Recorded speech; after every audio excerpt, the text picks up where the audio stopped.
February 25th, 1957, Philadelphia. A day like any other, or so it seemed. The air was crisp, a reminder of winter's lingering chill.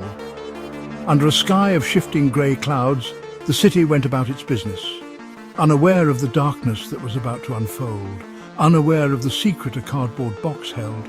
On the outskirts of the city near Susquehanna Road, a gruesome discovery awaited. A young man, out checking his muskrat traps, stumbled upon the unthinkable. Discarded in the underbrush lay a large cardboard box. The box itself wasn't unusual, but something about it drew him closer. Perhaps it was a sixth sense, a prickle on the back of his neck. He approached cautiously, his heart pounding in his chest. Whatever lay inside, it was profoundly still. The silence was unnerving. As he peered over the edge of the box, his blood ran cold. Inside, wrapped in a plaid blanket, lay the body of a young boy. His skin was pale and lifeless. His hair, recently cropped, seemed to cling to his scalp. The sight was both horrifying and heartbreaking. Panic seized the young man. He knew he had stumbled upon something terrible, something that would shatter the day's tranquility. Fumbling for his phone, he dialed the police. His voice trembled as he reported the finding, each word heavy with the weight of the discovery. The police arrived quickly, their faces grim as they assessed the scene. The box, a discarded bassinet turned makeshift coffin, offered few clues. It was unremarkable, bearing the logo of a local department store. Inside, the boy's body was small, thin, and strangely unmarked. His age was estimated to be between 4 and 6 years old. He lay in the box, naked, and posed almost peacefully, as if sleeping. But this was no peaceful slumber. This was the sleep of death, and it was shrouded in mystery. The boy himself was a heartbreaking enigma. He had been carefully bathed and seemed well cared for, yet he was discarded like trash. His hair had been recently cut, almost as if done in haste, and some of his hair was still clinging to his body. Who would do such a thing? And why? News of the boy in the box spread like wildfire through Philadelphia. The city, once bustling with its usual energy, seemed to hold its breath. Fear and unease crept into everyday conversations. Parents held their children a little closer. The knowledge that a child could be so cruelly discarded, his identity a mystery, sent chills down the spines of even the most hardened hearts. The police launched a full-scale investigation, determined to identify the boy and bring his killer to justice. They followed every lead, however small, hoping for a break in the case. Detectives canvassed the neighborhood, knocking on doors, questioning residents. They distributed flyers with a likeness of the boy's face, hoping someone somewhere would recognize him. But the boy, like a ghost, seemed to have no past, no connection to the world he left behind. The investigation continued, but the leads were like whispers in the wind.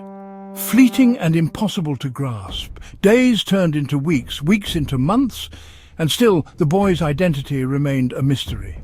The case, initially a local tragedy, began to capture national attention. Theories swirled, each more unsettling than the last.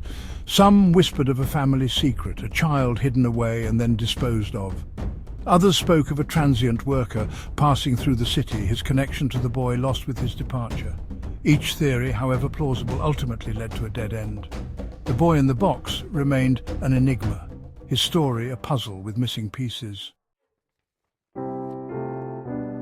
Section 5. Dead Ends and False Hopes. Years passed and the case grew colder with each passing season. The police, though dedicated to finding the truth, were faced with an insurmountable wall of silence. Leads dried up, witnesses proved unreliable. The boy in the box, it seemed, was destined to remain nameless, his story untold. Despite the lack of progress, hope flickered occasionally. A woman came forward claiming to be the boy's mother, her story a tragic tale of abuse and despair. Her claims, however, were disproven. Another tip led investigators to a nearby foster home, but that too proved to be a dead end. Each false hope, each dead end, only deepened the mystery and the pain surrounding it. Section 6. The Weight of Silence. The boy in the box became a ghost story, a cautionary tale whispered among the children of Philadelphia. he became a symbol of the city's collective grief, a reminder of the fragility of life and the enduring power of mystery. The weight of his unsolved case settled heavily on the city, a constant ache in its heart. The police, though haunted by the case, never gave up hope. They revisited the evidence, interviewed and re-interviewed witnesses, hoping for a new perspective, a detail overlooked. The boy they believed deserved justice. His story, however tragic, deserved to be told. Section 7. A cold case that burns. Advances in forensic technology offered new hope for solving the case. DNA testing, unavailable in 1957, became a powerful tool in the hands of investigators.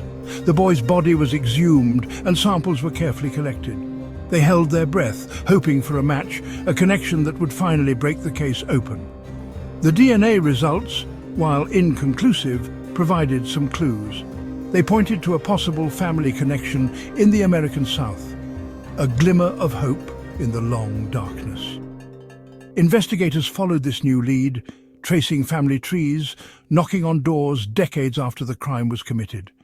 They were relentless in their pursuit of the truth, driven by the belief that every victim, no matter how small or forgotten, deserves justice. Section 8. A face but no name. Despite the advances in technology and the tireless efforts of investigators, the boy in the box remains unidentified. His face, frozen in time in countless photographs, stares out at us, a silent plea for recognition. Who was he? What were his hopes, his dreams? These questions remain unanswered, lost to the passage of time and the cruelty of his fate. The case, though officially unsolved, continues to captivate and haunt. Amateur sleuths and professional investigators alike remain dedicated to uncovering the truth. Websites and online forums dedicated to the case buzz with theories and speculation.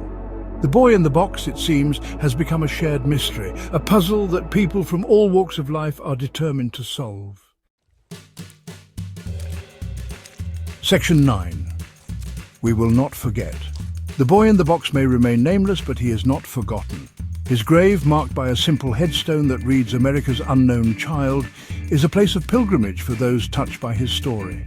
Flowers and teddy bears are left regularly, tokens of love and remembrance for a child who never had the chance to live. The case serves as a stark reminder of the vulnerability of innocence and the importance of fighting for justice for all victims, no matter how much time has passed. The boy in the box, though lost to us, continues to inspire hope. Hope that one day his identity will be revealed, his story told, and his killer brought to justice. Until then, we remember him, the boy with the haunting eyes, forever young, forever a mystery. We will not forget. If you liked this video, please click the like button and subscribe button for more videos like this. Thank you for watching and take care of yourself.